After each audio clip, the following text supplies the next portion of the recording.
দর্পণপুর নামের একটা গ্রাম ছিল। এই গ্রামের লোকেরা মাটির বাড়িতে থাকত। গ্রামের লোকেরা খুবই সুখী জীবনযাপন করছিল। এই গ্রামেই মহেশ নামের একজন যুবক থাকত। মহেশ নিজের স্ত্রীর সাথে আমের বাগানে ফল জমা করছিল। এই যে শিবানী, এইবারে খুব ভালো আম হয়েছে জানো তো? হ্যাঁ, একদম ঠিক বলেছ। এই বছর বাগানে ফলের ফসল খুব ভালো হয়েছে, আর তার সাথেই ক্ষেতের ফসলও খুব ভালো হয়েছে। হ্যাঁ, এই বছরে অনেক পয়সা আমরা রোজগার করতে পারবো। আর যদি কোথাও অসুবিধে হয় তাহলে তুমি বাড়ি বানানোর যে কাজটা করো তা দিয়ে ঠিক হয়ে যাবে। হ্যাঁ হ্যাঁ, তুমি একদম ঠিক বলেছো। তাহলে চলো এবার আমরা এগুলো বাজারে বিক্রি করে আসি, আর বিকেলেই দেখা হবে, ঠিক আছে? হ্যাঁ, আমিও ততক্ষণে বাড়ির সমস্ত কাজ করে ফেলছি। মহেশ ফলের ঝুড়ি নিয়ে বাজারের দিকে রওনা দেয়। মহেশ যেই মাত্র নিজের দোকানে এসে বসে, ওখানে প্রধান আর কিছু লোক তার কাছ থেকে ফল কিনতে আসে। এই যে ভাই মহেশ, মনে হচ্ছে এই বছরে তোমার বাগানে খুব ভালো ভালো ফল হয়েছে, তাই না?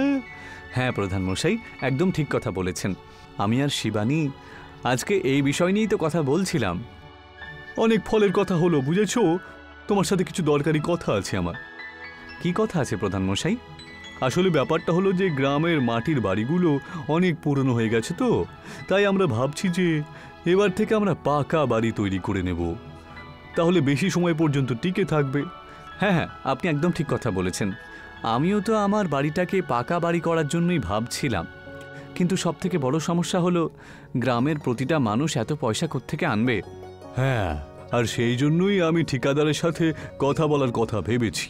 আজকে দোকানটা বন্ধ করার পরে তুমি আমার সাথে ঠিকাদার বাবুর বাড়িতে যাবে। ঠিক আছে, তাহলে তাই হোক। প্রধান নিজের কথা বলে ওখান থেকে চলে যান, আর মহেশ প্রধানের সাথে ঠিকাদারের বাড়িতে চলে যায়।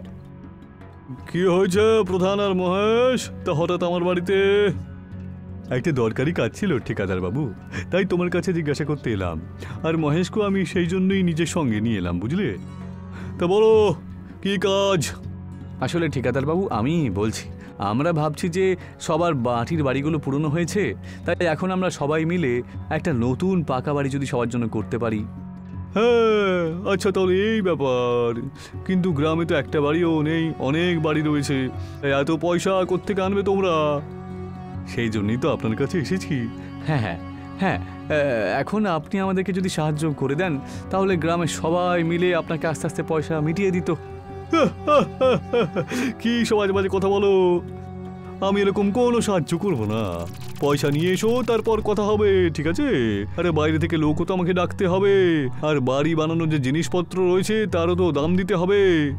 ঠিকাদার বাবু, লোকজন তো আমরা গ্রামেই পেয়ে যাব, আর কিছু পয়সা আমরা জড়ো করে দিতেও পারবো। আপনি আরেকবার ভেবে দেখুন না দয়া করে, আর আমাদের সাহায্য করুন। ছা, এসব বাজে বাজে বন্ধ করে তো। তোমাদের সাথে ভালো করে কথা বলার চেষ্টা করছি, সেই জন্য তো সুযোগ নিচ্ছ না। আমি এসব করবো না, পয়সা আনবে তবেই কথা হবে, নাহলে কিচ্ছু হবে না। এবার যাবো এখান থেকে।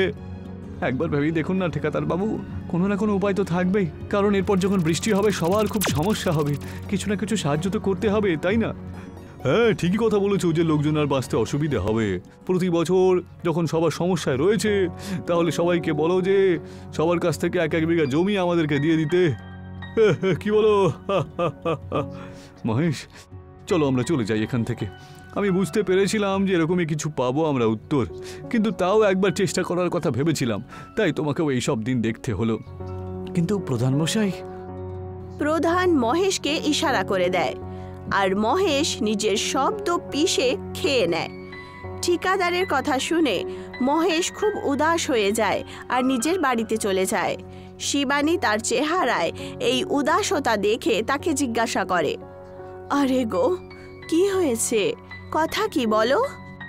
কিছু না শিবানী, শুধু এই ঠিকাদার বাবুর কথাগুলো শুনে আমার খুব কষ্ট হচ্ছে। এরকম কি বলে দিলেন উনি? গ্রামের লোকেদের সাহায্য করার জন্য ঠিকাদার বাবুকে বললাম, আর উনি আজেবাজে কথা বলে আমাদের তাড়িয়ে দিলেন। এই বর্ষাকাল আসতে চলেছে, সবার বাড়ি একেবারে পুরনো হয়ে গেছে, জানি না এরপর কি হবে। তোমার মন খুবই সরল সোজা, তুমি সমস্ত গ্রামবাসীদের জন্য এত ভাবো। ভগবান করুক যে তুমি এই পরিস্থিতি পার করার শক্তি পাও। গ্রামবাসীদের জন্য কিছু করতে পারলে ভালো হতো। এখন ঘুমিয়ে পড়ো, এইসবের ব্যাপারে কালকে ভেবো। ঠিক আছে শিবানী, এছাড়া আর কি করতে পারি বলো? মহেশ ঘুমিয়ে পড়ে আর সে একটা স্বপ্ন দেখে। স্বপ্নে মহেশ একটা আমের গাছের কাছে আম তুলছিল, আর সেই আমটা খুলে দেখতে পায় যে তার ভেতরে একটা কাচের বীজ রয়েছে। কাচের বীজ সে মাটিতে পুঁতে দেয়, আর ওখানে একটা গাছ চলে আসে যার মধ্যে কাঁচ ঝুলেছিল, যেন সেই গাছের ওপরে কাঁচ ফলের মতো ফসল হলো। সকাল হয়ে যায় আর মহেশ ওঠার পরই শিবানীকে জাগিয়ে তোলে। শিবানী, ওঠো শিবানী। কি হয়েছে গো? এমন কি আপদা এসেছে সকাল সকাল? আরে কোনো বিপদ নয়, আমি শুধু একটা স্বপ্ন দেখলাম, আর সেই স্বপ্নে আমি দেখতে পেলাম যে আমের আঁটির বদলে একটা কাঁচের বীজ রয়েছে, আর তার থেকে এমন একটা গাছ উৎপন্ন হচ্ছে যার মধ্যে থেকে কাঁচ বেরিয়ে আসছে। কিন্তু এটা তো মাত্র একটা স্বপ্ন না, তুমিও তো। সৎ পথে থাকলে পেট খালি থাকে না, বুঝলে? কালকে আমরা একটা কোনো উপায় খুঁজছিলাম, হয়তো এটাই সেই উপায়। আমি বুঝতে পারছি যে তুমি গ্রামবাসীদের সাহায্য করতে চাও, কিন্তু এইভাবে স্বপ্নটাকে সত্যি ভাবা তোমার স্বাস্থ্যের জন্য ঠিক নয় গো। তুমি যাই বলো না কেন, তবে আমার সন্তুষ্টির জন্য একবার তুমি চলো না, একবার যাই। আচ্ছা ঠিক আছে, চলো। চলো যাই, চলো। মহেশ আর শিবানী নিজের বাগানের দিকে রওনা দেয়। ওখানে পৌঁছানো মাত্রই তারা গাছের ওপরে একটা চমকানো কাঁচের আম দেখতে পায়। দেখলে, আমি তোমাকে বলেছিলাম না, এটি স্বপ্নটা নিশ্চয়ই সত্যি হবে। হ্যাঁ গো, তুমি একটা কাজ করো, এই আমটা এক্ষুনি ভেঙে দাও। মহেশ সঙ্গে সঙ্গে একটা পাথর মারে আর সেই কাঁচের আম নিচে পড়ে যায়। সেই আমটা মহেশ যেইমাত্র খোলার চেষ্টা করে, সেই আমটা খুলে যায় আর তার মধ্যে থেকে একটা কাঁচের বীজ বাইরে আসে। দেখো শিবানী, আমরা এটাকে পুঁতে দিই, বুঝলে? কাঁচ বেরিয়ে পড়লে তাহলে সেটা দিয়ে গ্রামবাসীদের বাড়ি বানাতে পারবো, আর সব সমস্যা মিটে যাবে। হ্যাঁ গো, একদম ঠিক বলছো। এটা কালকে দেখতে আসবো, আর তার সাথে প্রধান বাবুকেও নিয়ে আসবো। দুজনই আমের বীজটা মাটিতে পুঁতে দেয় আর তার উপরে জল দিয়ে ওখান থেকে চলে যায়। ওই গাছটা একটু বেড়ে ওঠে আর তারা খুশি খুশি এগিয়ে যায় আর কালকের অপেক্ষা শুরু করে। রাত্রি কেটে যায় আর নতুন সকাল হয়। মহেশের সাথে প্রধানও সেই বাগানে এসে দাঁড়িয়ে পড়েন আর কাঁচের গাছ দেখে খুবই আশ্চর্য হন। এ কি, তুমি যে বললে বীজটা তুমি কালকেই পুঁতেছিলে, তাহলে এখন থেকে এত গাছ হয়ে গেল কি করে? হ্যাঁ প্রধান মশাই, এখন গ্রাম থেকে কয়েকজন লোককে জড়ো করে আমরা সবার জন্য বাড়ি তৈরি করতে শুরু করতে পারি। হ্যাঁ, ঠিক বলেছ। ঠিকাদার বাবুর কাছে আর ভিক্ষা চাওয়ার কোনো দরকার নেই আমাদের। তাহলে কি বলেন, তাহলে শুভ আরম্ভ আজ থেকেই শুরু করে দিই? হ্যাঁ হ্যাঁ, শুভ কাজে দেরি কেন? মহেশ ঘর বানানো শুরু করে দেয় আর এখন 1 সপ্তাহ হয়ে গেছিল, যার মধ্যে মহেশ নিজের আর প্রধানের কাঁচের বাড়ি বানিয়ে তোলে।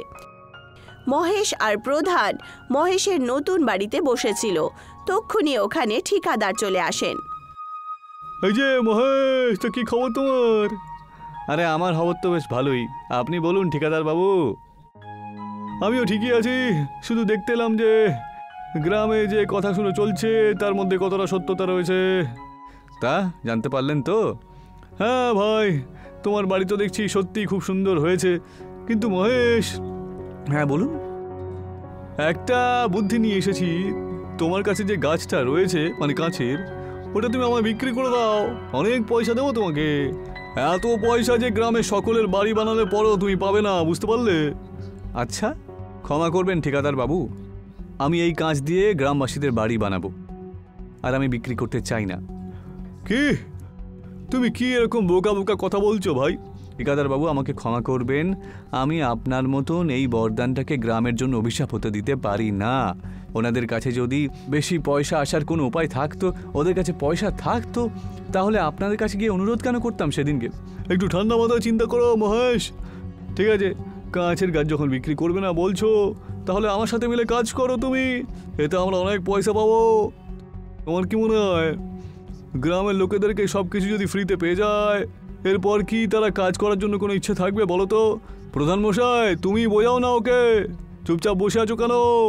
আমি চুপচাপ এই জন্য বসে আছি কারণ আমি তোমাকে এরকম তাড়াহুড়োর মধ্যে দেখে বেশ অবাক হচ্ছি, বুঝেছো? আরে তোমার তো যেন একেবারে প্রাণ বেরিয়ে যাচ্ছে এই গ্রামের উন্নতি দেখে, তাই না? আর এটা দেখে যে গ্রামের লোকজনকে কেউ সাহায্য করছে। হ্যাঁ প্রধানমশাই, একদম ঠিক কথা বলেছেন। প্রথমে তো আপনি আমাদেরকে সাহায্য করার জন্য একেবারেই রাজি হলেন না, আর যখন আমরা অন্য কোনো পথ পেয়ে গেলাম তখন আপনি আমাদের সাহায্য করার বদলে আমাদেরকে উস্কে দিচ্ছেন, তাই না? ছা ছা ছা ছা, তোমাদের মাথায় কিছু ঢুকবে না, বুঝলে? যা তোমাদের ইচ্ছে তোমরা তাই করো। এইটুকু বলে ঠিকাদার ওখান থেকে রাগের চোটে চলে যান, আর প্রধান আবার মহেশকে বলতে শুরু করেন। মহেশ, মনে রেখো, এই ঠিকাদার কিন্তু সবকিছু করতে পারে হিংসের বদলে, বুঝলে তো? ঠিক যেমনটা আপনি বলবেন তাই হবে। এমনিতেই আমরা এখন কাঁচের বাড়ি তৈরি করা শুরু করে দেব, আর ওনার সাথে দেখা করার আমাদের কোনো দরকারও পড়বে না। দেখতে দেখতেই 1 মাস কেটে যায়। সমস্ত কাঁচের বাড়ি তৈরি হয়ে গেছিল, আর কাঁচের গাছ খুব লাভদায়ক হলো, যার কারণে গ্রামের লোকেরা আজ তাদের কাছে নারকেল ভেঙে তার পুজো করার জন্য দাঁড়িয়েছিল। জয় হোক এই গাছের!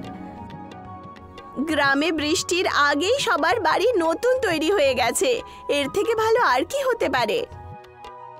হ্যাঁ, এই গাছ আমাদের অনেক উপকার করেছে। হ্যাঁ, ঠিক কথাই বলেছো। এই গাছটা আমাদের উপর অনেক উপকার করেছো, কিন্তু একটা কথা মনে রেখো, শুধু বরদান দিয়ে কিন্তু সবকিছু হয় না। সেই বরদানটা কোন ব্যক্তির হাতে পৌঁছেছে সেটাও গুরুত্ব রাখে, বুঝতে পেরেছো? সেই জন্য তুমি আমাদের অনেক উপকার করেছো মহেশ, কারণ তুমি তোমার বরদান আমাদের মধ্যে যে ভাগ করে দিয়েছো। তক্ষুনি ওখানে ঠিকাদার 2 জন গুন্ডার সাথে চলে আসেন, যার কাছে কোদালও ছিল। কি বলতে চাইছো প্রধান? যে ওই বরদান যদি আমার হাতে থাকতো তা আমি কি তাকে অভিশপ্ত করে তুলতাম? আমি তো আপনার নাম তো নিইনি, কিন্তু আপনি এক্ষুনি নিজে যে কথা নিজের পরিচয় দিলেন সেটা কিন্তু কিছু ভুল বলেননি বটে। এই কুড়ুল নিয়ে এই 2 জন বাজে ছেলেকে নিয়ে এখানে কি করছেন বলুন তো? খুব কথা বলিস তো তুই।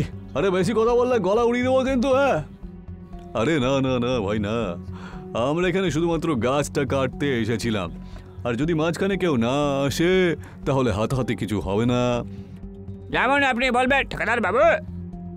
ঠিকাদার আর গুন্ডারা জোরে জোরে সেই গাছের ওপরে কুড়াল মেরে দেয়, আর সবাই ভয়ের চোটে পেছনে চলে যায়। হঠাৎ করে চারদিক থেকে কাঁচের দেয়াল ওদেরকে বন্দি করে নেয়। বাঁচাও, এই বাঁচাও! আরে এই কাঁচের দেওয়ালের মধ্যে হাত পিটিয়ে কি করছে ঠিকাদার বাবু? জানি না ভাই, জানি না, কিন্তু খুব মজা লাগছে আমারই। এইভাবেই কাঁচের গাছ আবার একবার গ্রামকে বাঁচিয়ে তোলে, আর সবাই প্রচণ্ড হাসি খুশি ভাবে নিজের নিজের কাঁচের বাড়িতে থাকতে শুরু করে।